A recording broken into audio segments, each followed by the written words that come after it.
दोस्तों, इस वक्त बिहार की राजनीति में अगर सबसे अधिक चर्चा किसी एक मुद्दे पर हो रही है तो वो ये है कि कैबिनेट एक्सपेंशन कब होगा। मतलब बिहार का जो मंत्रिमंडल का गठन हुआ है, 26 मंत्रियों ने जो शपथ लिया मुख्यमंत्री नीतीश कुमार के साथ, उसका अब विस्तार कब होगा।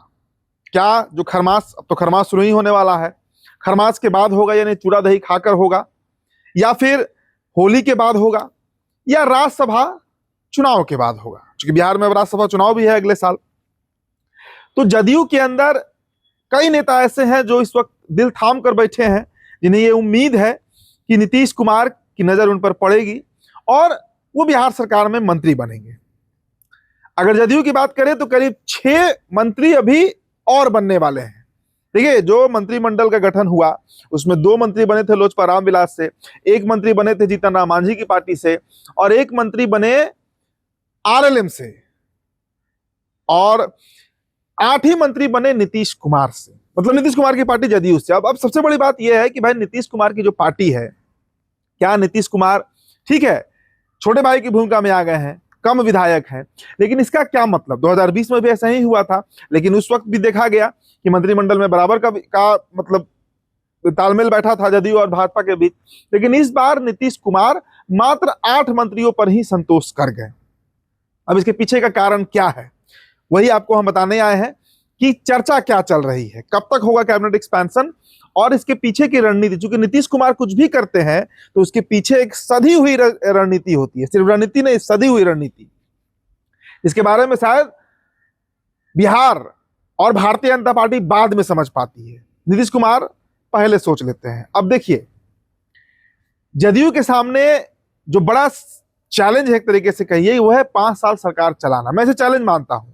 चैलेंज इसलिए मानता हूं कि बिहार की सबसे बड़ी पार्टी जो है वो भारतीय जनता पार्टी है, जिसके पास 89 यानी 89 एमएलए हैं। दूसरी जो सबसे बड़ी पार्टी है वो जदयू है, जिसके पास 85 एमएलए हैं।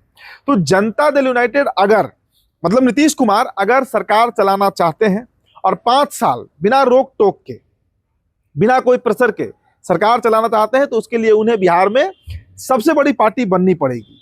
और उसके लिए उन्हें 89 से अधिक विधायक चाहिए। मतलब 5 विधायक अगर उनको और मिल जाए या 6 विधायक उनकी पार्टी को और मिल जाए तो सबसे बड़ी पार्टी के रूप में जदयू बन सकती है। अब इसके पीछे का खेल क्या है, देखिए कुछ आंकड़े मैं आपको बताता हूं। कांग्रेस के 6 विधायक हैं, लोजपा रामविलास के 19 विधायक हैं, उपेंद्र कुशवाहा की पार्टी के 4 विधायक हैं, जिसमें एक तो स्नेहलता कुशवाहा है, उनको अगर हम छोड़ भी दे तब भी 3 विधायक हैं।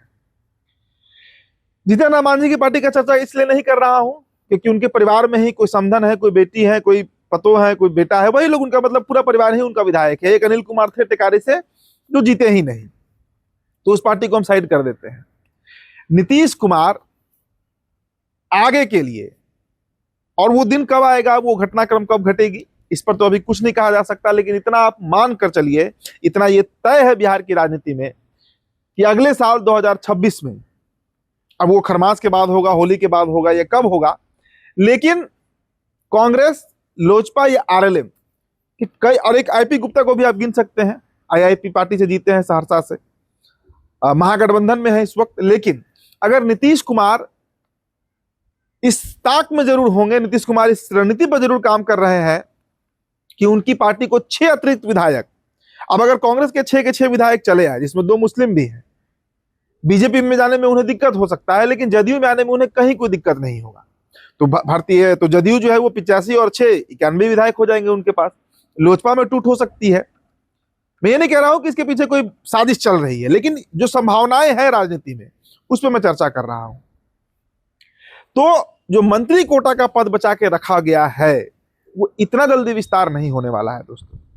मतलब जिसकी चर्चा होती है कि खरमास बाद, होली बाद, तो राज्यसभा, नहीं, इतना जल्दी नहीं होने वाला है। नीतीश कुमार वो कोटा इसीलिए बचा के रखे हैं कि जो 6 अतिरिक्त विधायक आएंगे उनके दल में, उनको वो पद दिया जा सके। उसी लालच, उसी प्रलोभन में वो विधायक जो है वो टूट सकते हैं। अब वो टूट कहां से होगा ये तो समय बताएगा, लेकिन इतना तय है, इतना मैं आपको जरूर बता रहा हूं कि इस रणनीति पर जदयू जरूर काम कर रही है। भाई बिहाइंड द कर्टन इसकी चर्चा होती है, क्योंकि भारतीय जनता पार्टी जिस तरह एक्टिव है दिल्ली से, देखिए ना, नित्यानंद राय की खबर कल हमने आपको बताया, संजय झा का वो बयान जिसमें निशांत की चर्चा हो रही है, संजय झा का निशांत कुमार से मिलना, संजय झा लॉबिंग कर रहे हैं निशांत कुमार के लिए कि अगर नीतीश जी हटते हैं, नीतीश कुमार को रिप्लेस होते हैं, तो उनके बेटे से ही रिप्लेस किया जाए। मतलब बिहार का जो पहले नंबर की कुर्सी है मुख्यमंत्री की, उस पर निशांत ही बैठे। अब बैरम खान की भूमिका में कौन होगा, ये संजय झा होंगे या मनीष वर्मा, वो बात का चर्चा का विषय है। लेकिन नीतीश कुमार के बदले अगर जदयू से कोई नेता मुख्यमंत्री बने तो वो सिर्फ निशांत ही हो, और बिहार में जो पहले नंबर की कुर्सी है, जो मुख्यमंत्री पद की कुर्सी है, उस पर निशांत ही बैठे। तो उसके लिए सबसे बड़ी पार्टी है बिहार में, वो जदयू को बनना पड़ेगा। इस चुनाव में तो वो पिछड़ गई, 4 सीटों से पीछे हो गए भारतीय जनता पार्टी से। तो अब अगर 5-6 विधायक उनके पास और एक्स्ट्रा आ जाते हैं तो वो आंकड़ा जो है वो पूरा हो जाएगा। और इसी के लिए वो मंत्री पद जो है, जो 6 मंत्री पद, मात्र 8 ही विधायक मंत्री बने थे जदयू से।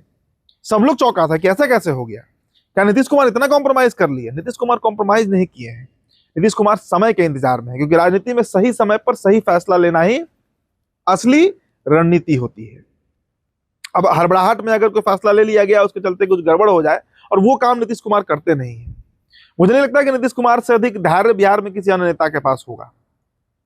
तो ऐसी परिस्थिति में दोस्तों ये मानकर चलिए कि अभी जो कैबिनेट एक्सपेंशन की चर्चा हो रही है वो होने वाली है नहीं। हाँ, अगर हो सकता है कि फरवरी में ही विधायक टूट जाए कहीं से, जदयू में आकर ज्वाइन कर, तो फरवरी में भी हो सकता है, मार्च में भी हो सकता है, अगले साल खरमास के बाद भी हो सकता है।